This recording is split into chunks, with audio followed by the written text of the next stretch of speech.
पड़ता है तुझे? हर घर में एक चीज कॉमन होती है, प्यार नहीं डर। और सबसे अजीब बात है, हमें कभी एहसास ही नहीं होता कि हम डर में जी रहे हैं। हर घर की अपनी कहानी होती है, पर कुछ कहानियां बहुत ज्यादा एक जैसी लगती हैं। हमने तुम्हारे लिए क्या नहीं किया, हम जो कहते हैं तुम्हारे भले के लिए कहते हैं। आराम से अरे आराम करने देता है लड़का। बीपी की दवाई मतलब मैं और तेरी माँ खटते रहे, तेरे को सारे के सारे आराम देने के लिए इसकी हरकतें देख ले जरा। अरे मतलब हद हो गई। ये सुनते सुनते कब अपनी आवाज दब जाती है पता ही नहीं चलता। याद करो वो मोमेंट जब तुमने अपनी बात रखी होगी और जवाब मिला होगा, इतनी जबान चलाने की जरूरत नहीं है। जब तुम्हारी पसंद बस एक लाइन में खारिज कर दी गई होगी, हम तुम्हारे भले के लिए कह रहे हैं। और फिर धीरे धीरे एक लड़ाई शुरू होती है, बाहर नहीं अंदर। क्या मैं ही गलत हूँ? क्या मैं ज्यादा सोच रहा हूँ? क्या पेरेंट्स की हर बात मानना ही प्यार है, या फिर ये प्यार नहीं कंट्रोल है? धीरे धीरे तुम बदलने लगते हो, तुम चुप रहना सीख जाते हो, अपनी फीलिंग्स को दबाना, अपने सपनों को छोटा करना, हर डिसीजन लेने से पहले डरना और हर बार सॉरी बोलना, भले गलती तुम्हारी ना हो। और सबसे खतरनाक बात, ये सब नॉर्मल लगने लगता है। कंपैरिजन किया जाता है, शर्मा जी के बेटे को देखो। गिल्ट दिया जाता है, हमारी इज्जत का सवाल है। डराया जाता है, लोग क्या कहेंगे। ये सब प्यार के नाम पर सिखा दिया जाता है। ये सिर्फ एक घर की कहानी नहीं, ये एक पूरी जनरेशन की कहानी है। एक ऐसी जनरेशन जो बाहर से स्ट्रांग दिखती है, पर अंदर से कंफ्यूज्ड, गिल्टी और इमोशनली थकी हुई है। और बात सिर्फ इतनी नहीं कि पेरेंट्स गलत हैं, असल सवाल ये है कि वो ऐसा क्यों करते हैं। उनके डर क्या हैं, उनकी कंडीशनिंग क्या है। टॉक्सिक पेरेंटिंग हमेशा चिल्लाने या मारने में ही नहीं दिखती। कभी कभी वो धीरे धीरे बिना शोर किए इंसान को अंदर से कमजोर और टूटता हुआ छोड़ देती है। तो असली सवाल ये नहीं कि पेरेंट्स सही है या गलत, सवाल ये है क्या ये सच में प्यार है या एक पुराना कंट्रोल सिस्टम। किसने कहा है पेरेंट्स बने रहने को? इसने कहा है। एक तो काम ठीक से शुरू नहीं किया और फिर आई डोंट अंडरस्टैंड क्यों कंटिन्यू किए जा रहे हो। Just end it, put an end to it.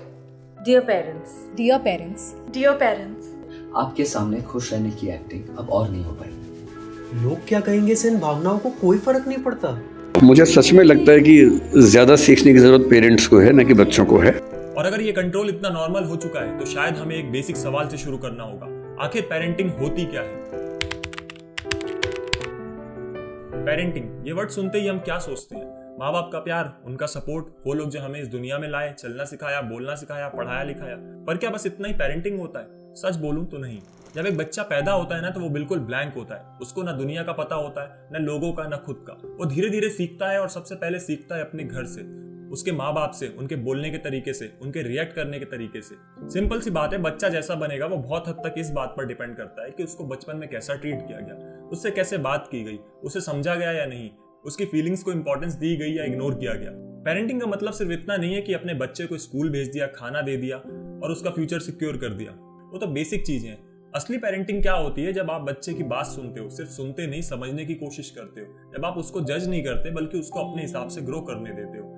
जब वो गलती करता है तो उसे डराते नहीं, बल्कि समझाते हो। सिंपल लैंग्वेज में पेरेंटिंग का मतलब एक बच्चे को ऐसा एनवायरनमेंट देना जहाँ वो कंफर्टेबल फील करे, जहाँ वो बिना डरे अपनी बात बोल सके, जहाँ वो गलती करे और उसे लगे कि कोई उसको समझेगा, सिर्फ डांटेगा नहीं, जहाँ वो अपने सपने देख सके और उन्हें फॉलो कर सके, और सबसे इंपॉर्टेंट बात, जहाँ वो अपनी लाइफ अपने तरीके से जी सके। लेकिन ग्राउंड रियलिटी अक्सर इससे बिल्कुल अलग होती है। प्रॉब्लम वहीं से स्टार्ट होती है, जब पेरेंटिंग प्यार से ज्यादा कंट्रोल बनने लगती है। हमारे यहाँ ज्यादातर माँ बाप पेरेंटिंग को जिम्मेदारी नहीं, अपना हक समझते हैं। जब माँ बाप गाइड करने के बजाय खुद ही हर डिसीजन लेने लगते हैं, क्या पहनना है, क्या बनना है, किससे बात करनी है, कब उठना है, कब सोना है। शुरू में ये सब नॉर्मल लगता है, क्योंकि हमें सिखाया गया है पेरेंट्स जो करते हैं सही ही करते हैं। लेकिन धीरे धीरे ये पेरेंटिंग ऐसे पिंजरे में बदलने लगती है जो दिखाई तो नहीं देता, पर अंदर से इंसान को बांध के रखता है। बाहर से लोग कहते हैं कितना डिसिप्लिन बच्चा है, लेकिन अंदर क्या चल रहा होता है? डर, प्रेशर, टेंशन और हर वक्त ये फीलिंग कि कहीं मैं गलत तो नहीं हूँ। और ये सिर्फ फीलिंग नहीं है। एक सर्वे में 2024 में 70% बच्चों ने कहा कि घर में अगर उनसे गलती हो जाए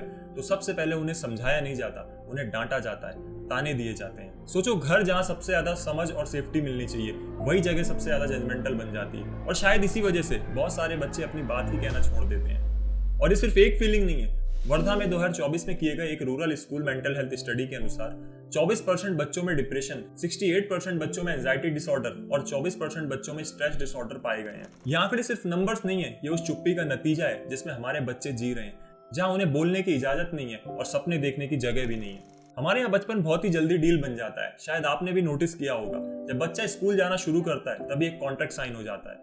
माँ बाप कहते हैं अगर तुम अच्छे मार्क्स लाओगे तो हम तुम्हें नया फोन दिलाएंगे या नई साइकिल दिलाएंगे, या फिर बस एक लाइन कह दी जाती है, तब हम तुमसे खुश रहेंगे।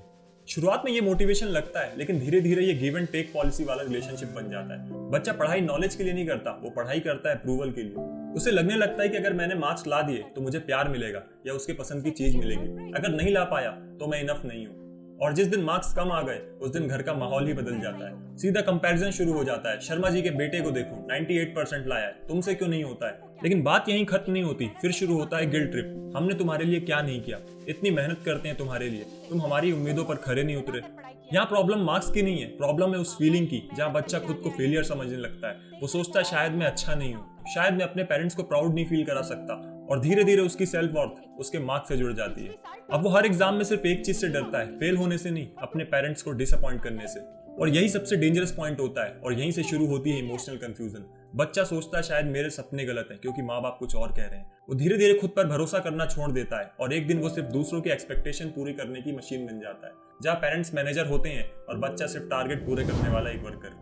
ये कंट्रोल बाहर से प्यार जैसा लगता है, लेकिन अंदर से ये बच्चे की पहचान को मिटा रहा होता है, क्योंकि यहीं से बच्चा अपनी क्यूरियोसिटी, अपनी इंडिविजुअलिटी सब खोने लगता है। वो सवाल पूछने छोड़ देता है, एक्सपेरिमेंट करना छोड़ देता है। बस एक ही गोल रह जाता है, गलती नहीं करनी, सबको खुश रखना है। अपनी खुशी से ज्यादा दूसरों की हाँ को जरूरी समझने लगता है। और यहीं से शुरुआत होती है जहाँ एक कॉन्फिडेंट बच्चा नहीं बनता, जहाँ बच्चा इंसान नहीं एक रिजल्ट बनकर रह जाता है। और जब इंसान को उसकी वैल्यू से नहीं उसके रिजल्ट से जज किया जाता है, तो कभी कभी वो खुद को ही रिजेक्ट कर देता है। NCRB के आंकड़ों के मुताबिक 2023 में हर दिन करीब 31 बच्चे खुदकुशी करने की कोशिश करते हैं, हर 45 मिनट में एक बच्चा। और सबसे डराने वाली बात यह है, उनमें से बहुत से बच्चे किसी दुश्मन से नहीं, अपने ही घर के प्रेशर से हार जाते हैं। और अगर ये सिर्फ बच्चों तक सीमित होता तो शायद बात यहीं खत्म हो जाती। WHO की रिपोर्ट के अनुसार भारत में 15 से 29 साल के युवाओं में डिप्रेशन मौत की दूसरी सबसे बड़ी वजह है। स्ट्रेस होता है ना, तो क्या होता है तुझे? स्ट्रेस होता है तुझे? नहीं, एक सेकंड, तुझे स्ट्रेस होता है? नहीं किस बात पे स्ट्रेस होता है? कौन दे रहा है स्ट्रेस? सोचिए, ये उम्र तो सपनों की होनी चाहिए थी, उड़ानों की, उम्मीदों की।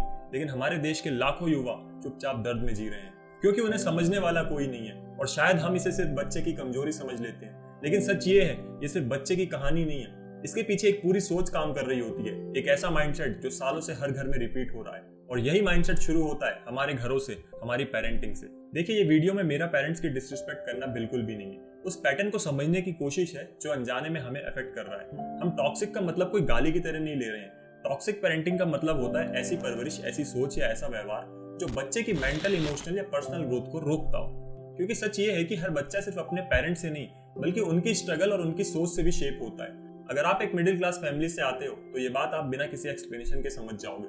जब हम एक मिडिल क्लास फैमिली में पैदा होते हैं तो ये सिर्फ हमारे लिए नहीं, हमारे पेरेंट्स के लिए भी स्ट्रगल होता है। उनके लिए सबसे बड़ा चैलेंज यही होता है कि वो अपने बच्चे को वो सारी सुविधाएं दे सके जो उन्हें कभी नहीं मिली।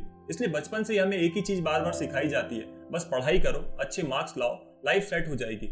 उनके हिसाब से यही एक सेफेस्ट रास्ता होता है जिससे बच्चा उनकी तरह स्ट्रगल ना करे, बल्कि उनसे बेहतर लाइफ जी सके, चाहे वो गवर्नमेंट जॉब हो या कोई अच्छी स्टेबल नौकरी। लेकिन प्रॉब्लम तब शुरू होती है जब हर बच्चा एक जैसा नहीं होता, हर किसी का इंटरेस्ट पढ़ाई में नहीं होता, हर कोई मार्क्स में टॉप नहीं कर सकता। और जब बच्चा पढ़ाई में स्ट्रगल करने लगता है, फेल होने लगता है, तो उसे समझने के बजाय उसे ताने मिलने लगते हैं, तुमसे कुछ नहीं होगा, हम पैसे बर्बाद कर रहे हैं, पढ़ना ही नहीं है तो पढ़ाई छोड़ दो। कई बार तो उसकी पढ़ाई ही रुकवा दी जाती है, ये कहकर कि जब मन ही नहीं है तो फीस क्यों खर्च करें। ऑल ऑफ माई फ्रेंड्स क्या करते हैं उससे हमें कोई फर्क नहीं पड़ता है वंशिका। तुझे आइडिया भी है तेरे पढ़ाई में कितना खर्चा होता है?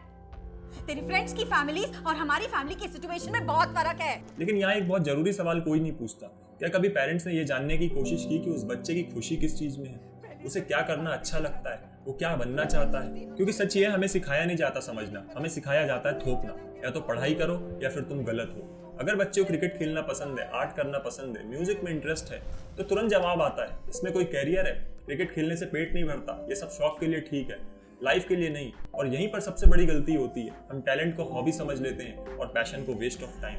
धीरे धीरे बच्चा ये मान लेता है कि उसकी पसंद की कोई वैल्यू नहीं है, वो अपने इंटरेस्ट को साइड में रख देता है और वही करने लगता है जो उससे एक्सपेक्ट किया जाता है। लेकिन अंदर से वो हर दिन थोड़ा थोड़ा टूटता है, क्योंकि वो नहीं बन पा रहा है जो वो बनना चाहता था। और शायद यही मिडिल क्लास पेरेंटिंग की सबसे बड़ी ट्रेजेडी है। पेरेंट्स का इंटेंशन बिल्कुल गलत नहीं होता, वो अपने बच्चों के लिए बेस्ट चाहते हैं, लेकिन उस बेस्ट की डेफिनेशन में बच्चे की खुशी कहीं खो जाती है। और शायद ये सिर्फ पेरेंट्स का बेस्ट नहीं है, ये सोसाइटी का बनाया हुआ बेस्ट है। अक्सर हमारे पेरेंट्स हमारी जिंदगी को उस पर्सपेक्टिव से कंट्रोल करते हैं जो उनके हिसाब से बेस्ट होता है। लेकिन एक सवाल है, वो बेस्ट आता कहाँ से है? सच ये है कि उनका नजरिया उनके एक्सपीरियंस से कम और सोसाइटी के ओपिनियन से ज्यादा शेप होता है। और इसी सोसाइटी ने एक बहुत स्ट्रॉन्ग बिलीव बना दिया है, बस एक बार सरकारी नौकरी लग जाए फिर लाइफ सेट है। यही रीजन है कि कई घरों में सक्सेस की डेफिनेशन सिर्फ एक चीज बनकर रह जाती है, गवर्नमेंट जॉब। बच्चा चाहे कुछ और करना चाहता हो, उसका इंटरेस्ट कहीं और हो, लेकिन उसको बार बार उसी डायरेक्शन में पुश किया जाता है। क्योंकि पेरेंट्स को लगता है कि यही सेफेस्ट और मोस्ट रिस्पेक्टेड रास्ता है। लेकिन इस ऑब्सेशन का असर यहीं तक सीमित नहीं रहता। जब बात शादी की आती है तो वही सरकारी नौकरी एक स्टेटस सिंबल बन जाती है। एक सरकारी नौकरी वाले लड़के के लिए फैमिलीज लाखों, कभी कभी तो करोड़ों दहेज देने को तैयार हो जाती है, सिर्फ इसलिए क्योंकि सोसाइटी में उसकी वैल्यू ज्यादा है। यहाँ सवाल ये नहीं कि गवर्नमेंट जॉब अच्छी है या बुरी, सवाल ये है कि क्या एक इंसान की पूरी वैल्यू, उसका कैरेक्टर, उसकी पर्सनैलिटी, सब कुछ सिर्फ उसकी जॉब से डिसाइड होनी चाहिए। और सबसे बड़ी बात, इस पूरे सिस्टम में फिर से वही होता है, बच्चे के इंटरेस्ट, उसके ड्रीम्स, उसकी इंडिविजुअलिटी सब पीछे छूट जाते हैं। क्योंकि डिसीजन ये नहीं होता कि बच्चा क्या चाहता है, बल्कि ये होता है कि समाज क्या एक्सेप्ट करेगा। और शायद यही सबसे बड़ा कंट्रोल है, जब आपकी जिंदगी के फैसले आप नहीं बल्कि सोसाइटी के प्री डिफाइंड टेम्पलेट से डिसाइड होने लगते हैं। लेकिन यहाँ एक और लेयर है जो ऊपर से दिखाई नहीं देती, क्योंकि ये कंट्रोल हमेशा फोर्स से नहीं आता। कई बार ये प्यार के रूप में आता है, सेक्रीफाइस के रूप में आता है। एक बात बिल्कुल सच है, इंडिया में पेरेंट्स अपने बच्चों के लिए बहुत सेक्रीफाइस करते हैं। वो अपनी नीड्स कम कर देते हैं, अपने सपनों को साइड में रख देते हैं, सिर्फ इसलिए कि उनका बच्चा वो सब पा सके जो उन्हें कभी नहीं मिला। उनका इंटेंशन कभी गलत नहीं होता, वो सच में अपने बच्चे के लिए बेस्ट चाहते हैं और जितना हो सकता है उतने रिसोर्स देने के लिए हमेशा तैयार रहते हैं। लेकिन यहीं पर एक सब्टल चीज होती है जो धीरे धीरे अननोटिस्ड रह जाती है। यही केयर, यही सेक्रीफाइस कब इमोशनल प्रेशर और मैनिपुलेशन में बदल जाता है, उन्हें खुद भी नहीं पता चलता। जब सेक्रीफाइस को बार बार रिमाइंड कराया जाने लगता है, हमने तुम्हारे लिए क्या नहीं किया, हमने अपनी खुशियां छोड़ दी तुम्हारे लिए, तो वो सेक्रीफाइस प्यार नहीं रह जाता, वो एक इमोशनल डेप्थ बन जाता है। और जब सेक्रीफाइस एक्सपेक्टेशन बन जाता है तो वो सिर्फ कंट्रोल नहीं करता, वो एक साइलेंट प्रेशर क्रिएट करता है पेरेंट्स को प्राउड फील कराने का। बच्चा धीरे धीरे महसूस करता है कि उसे अपनी खुशी से पहले अपने पेरेंट्स के सेक्रीफाइस का हिसाब चुकाना है, और हर फैसला लेने से पहले ये सोचता है कि इससे माँ बाप को बुरा तो नहीं लगेगा। और यहीं पर प्यार गिल्ट में बदल जाता है, केयर कंट्रोल में बदल जाती है और सपोर्ट एक्सपेक्टेशन बन जाता है। सबसे खास बात यह है कि पेरेंट्स ये सब जानबूझकर नहीं करते, वो जेन्युइनली बिलीव करते हैं कि वो अपने बच्चे का भला कर रहे हैं। लेकिन जब सेक्रीफाइस एक इमोशनल ऑब्लिगेशन बन जाए तो बच्चा अपने सपनों से ज्यादा उस बोझ को उठाने लगता है। और शायद यही सबसे मुश्किल सच है कि कभी कभी सबसे ज्यादा प्यार भी अनजाने में सबसे ज्यादा प्रेशर बन जाता है।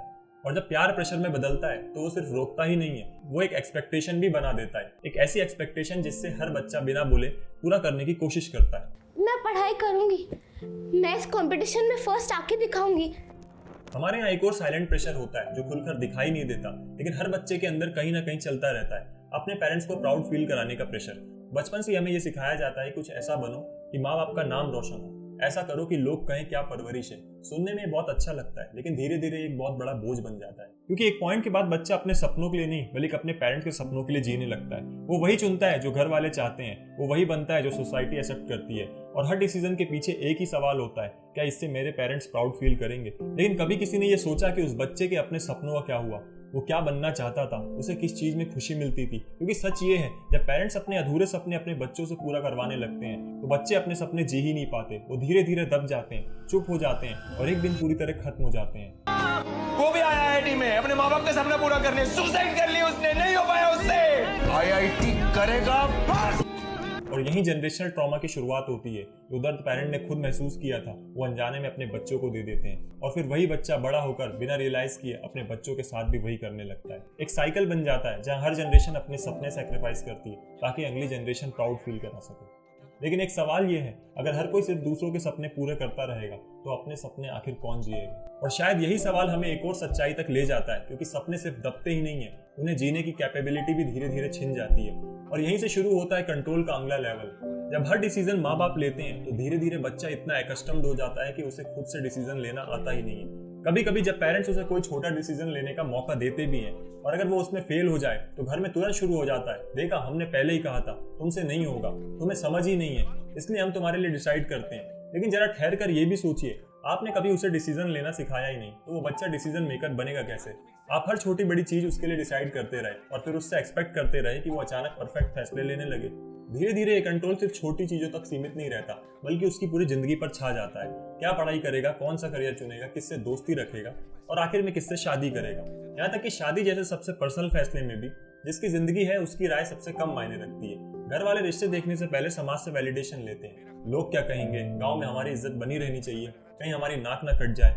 और इस पूरी प्रोसेस में वो एक इंसान जो उस रिश्ते में पूरी जिंदगी जीने वाला है, उसकी खुशी, उसकी पसंद, उसकी मेंटल स्टेट सब पीछे छूट जाती है। और इस सब के पीछे एक चीज सबसे ज्यादा काम करती है, इज्जत। अब इस घर की इज्जत तेरे हाथ में है और उस घर की भी इज्जत तुम्हारे हाथ में है, समझी? समझ गई। हर घर की इज्जत लड़की के हाथ में है, लेकिन लड़की की कोई इज्जत नहीं। हमारे यहाँ इज्जत सिर्फ एक शब्द नहीं है, ये एक ऐसा बोझ है जो अक्सर बच्चों के कंधों पर रख दिया जाता है। खासकर जब बात शादी की आती है तो ये बोझ और भारी हो जाता है। किससे शादी करनी है, कब करनी है, कैसे करनी है, ये फैसले ज्यादातर घरों में आज भी पेरेंट्स ही लेते हैं। अगर बच्चा अपनी पसंद से शादी करना चाहे, वो लव मैरिज हो या इंटरकास्ट, तो सबसे पहला सवाल उठता है लोग क्या कहेंगे। और कई बार ये सवाल इतना बड़ा बन जाता है कि बच्चे की खुशी, उसकी पसंद, उसका फ्यूचर सब पीछे छोड़ जाता है। अगर आप भारत के गांव की तरफ देखें तो आज भी लड़कियों के लिए नियम अलग ही होते हैं। एक इंडियन बेटी को बचपन से ही सिखाया जाता है कि अच्छी लड़की बनने का मतलब है ज्यादा मत बोलो, जोर से मत हंसो, देर तक बाहर मत रहो, और अगर वो सपने देखने लग जाए तो कहा जाता है बहक गई है। प्लान इंडिया की 2023 की रिपोर्ट के अनुसार भारत में 80% एडोलसेंट गर्ल को ऐसा महसूस होता है कि उन्हें सोसाइटी के बनाए गए जेंडर रोल के मुताबिक ही जीना पड़ता है, चाहे वो रोल्स उनके सपनों के खिलाफ हो, उनके करियर के खिलाफ हो या उनकी आज़ादी के। सोचिए, एक पूरी पीढ़ी को सिर्फ इसलिए रोका जा रहा है क्योंकि वो लड़कियां हैं। हमने ऐसे कितने ही केसेस देखे हैं जहां सिर्फ इसलिए फैमिलीज अपने ही बच्चों से रिश्ता तोड़ देती है क्योंकि उन्होंने अपनी मर्जी से शादी करने की हिम्मत की। सोचिए, एक रिश्ता जो खून का है, जो सालों की परवरिश से बना है, वो सोसाइटी के सिर्फ डर की वजह से टूट जाता है। तो असली सवाल यही है, क्या किसी की जिंदगी का सबसे बड़ा फैसला उसकी अपनी खुशी से तय होना चाहिए या समाज के अप्रूवल से? ये हमें क्या दिखाता है? ये दिखाता है कई बार हमारे समाज में बच्चों की खुशी से ज्यादा इंपॉर्टेंस उस इमेज को दी जाती है जो बाहर के लोग हमारे बारे में बनाते हैं। पेरेंट्स अपने बच्चे से प्यार तो करते हैं, लेकिन उस प्यार के साथ एक डर भी जुड़ा होता है, कहीं हमारी इज्जत पर सवाल ना उठ जाए। असल में पेरेंट्स को अपने बच्चे से ज्यादा सोसाइटी का डर होता है। उन्हें लगता है कि अगर बच्चे ने अपनी मर्जी से कोई फैसला लिया तो लोग उन्हें जज करेंगे। प्यू रिसर्च इंडिया की 2023 की स्टडी के मुताबिक 70% भारतीय माता पिता अपने बच्चों के करियर या शादी के फैसले लेते समय समाज की राय को ज्यादा इंपॉर्टेंस देते हैं। और यही पैटर्न एक और रिपोर्ट में सामने आता है। 2023 के एक नेशनल पेरेंटिंग एस्टिमेट के अनुसार करीब 65% माता पिता अपने डिसीजंस बच्चों पर सिर्फ इसलिए थोपते हैं क्योंकि उन्हें सोसाइटी का डर होता है कि कहीं लोग कुछ कह ना दें। मतलब साफ है कि बच्चों की पसंद से ज्यादा मोहल्ले की राय जरूरी होती है, और यहीं पर पेरेंटिंग गाइडेंस नहीं, सोशल प्रेशर बन जाती है। असल में पेरेंट्स को अपने बच्चे से ज्यादा सोसाइटी का डर होता है। उन्हें लगता है कि अगर बच्चे ने अपनी मर्जी से कोई फैसला लिया और वो समाज के रूल से अलग हुआ तो लोग उन्हें जज करेंगे, उनकी परवरिश पर सवाल उठाएंगे। इसलिए वो हर डिसीजन अपने कंट्रोल में रखना चाहते हैं ताकि कोई रिस्क ना हो, कोई उंगली ना उठे। लेकिन इसी प्रोसेस में बच्चे की इंडिविजुअलिटी धीरे धीरे खत्म हो जाती है। वो अपने फैसले लेना नहीं सीख पाता, अपने इमोशंस को एक्सप्रेस करना छोड़ देता है, और अंत में वो वही बन जाता है जो समाज और परिवार चाहते हैं, ना कि वो जो खुद बनना चाहता था। जिंदगी के कई फैसले इस दबाव में करने पड़े कि मेरे पेरेंट्स ये चाहते हैं, वो बन ही नहीं पाए जो वो थे। और दुनिया में सबसे बुरी स्थिति है वो न हो पाना जो आप हैं। और शायद यही सबसे बड़ी ट्रेजेडी है कि इंसान पूरी जिंदगी जीता है लेकिन कभी अपनी जिंदगी जी ही नहीं पाता, क्योंकि उसके हर फैसले के पीछे उसकी खुद की इच्छा नहीं बल्कि सोसाइटी का डर और पेरेंट्स का कंट्रोल होता है। तो सवाल ये है, क्या ये सही तरीका है? बच्चे को इतना स्पेस और इतनी ऑटोनॉमी तो मिलना ही चाहिए कि वो अपनी जिंदगी के कुछ बड़े फैसले खुद ले सके, क्योंकि सच ये है, डिसीजन लेना भी एक स्किल है, और ये स्किल तभी आती है जब किसी को फैसले लेने का मौका दिया जाए। अगर हर छोटा बड़ा फैसला माँ बाप ही लेते रहेंगे तो बच्चा कब सीखेगा कि उसे अपनी जिंदगी कैसे जीनी है? मेरे हिसाब से ये दो फैसले होते हैं जो इंसान की पूरी जिंदगी तय करते हैं, जैसे करियर और शादी। इन दो फैसलों में पेरेंट्स का सपोर्ट होना जरूरी है, लेकिन कंट्रोल नहीं, क्योंकि आखिर में उस लाइफ को जीना बच्चे को, ना कि पेरेंट्स को। अगर ये दो फैसले बच्चे को समझदारी से खुद लेने दिए जाएं तो शायद उसकी आधी परेशानियां यहीं खत्म हो जाएंगी। और सबसे इंटरेस्टिंग बात यह है कि इससे पेरेंट्स की लाइफ भी आसान हो जाती है, क्योंकि जब बच्चा अपनी पसंद से फैसले लेता है तो वो उनकी रिस्पॉन्सिबिलिटी भी खुद लेता है। उसमें ब्लेम कम होता है, अंडरस्टैंडिंग ज्यादा होती है, और रिश्ते में फ्रिक्शन की जगह ट्रस्ट आ जाता है। असल में पेरेंटिंग का मतलब कंट्रोल करना नहीं होता, बल्कि इतना कैपेबल बनाना होता है कि बच्चा खुद अपनी जिंदगी के फैसले ले सके, जहाँ पेरेंट्स गाइड करें लेकिन डिक्टेट ना करें। क्योंकि जब बच्चे को ऑटोनॉमी मिलती है तो वो सिर्फ बड़ा नहीं होता बल्कि सच में मैच्योर होता है। हमारे घरों में प्यार की कमी नहीं होती, लेकिन कम्युनिकेशन की कमी जरूर होती है। भारत में बच्चों का अपने फादर के साथ रिलेशनशिप अक्सर उतना क्लोज नहीं हो पाता जितना होना चाहिए, और इसका सबसे बड़ा कारण है इमोशनल इंटीमेसी का ना होना। हमारे यहाँ फादर की एक फिक्स्ड इमेज बना दी गई है। वो घर के हेड होते हैं, फाइनल डिसीजन मेकर होते हैं, जिनके सामने ना ज्यादा हंसना मजाक करना भी ठीक नहीं माना जाता है। बचपन से ही बच्चों के मन में यह बैठा दिया जाता है कि पापा के सामने सीधे रहो, ज्यादा बोलना नहीं है, उनसे बहस मत करना। धीरे धीरे ये रिस्पेक्ट डिस्टेंस में बदल जाता है। बच्चे अपने फादर से खुलकर बात नहीं कर पाते, अपने इमोशन शेयर नहीं कर पाते।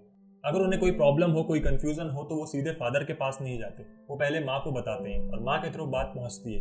यानी एक ही घर में रहते हुए भी फादर और बच्चे के बीच एक इनविजिबल वॉल खड़ी हो जाती है। 2024 में एक सैंपल सर्वे के अनुसार 60% से ज्यादा टीनेजर्स मानते हैं कि वो अपने पेरेंट्स से अपनी फीलिंग शेयर नहीं कर सकते। सोचिए, ये सिर्फ कम्युनिकेशन गैप नहीं है, ये एक इमोशनल डिस्टेंस है।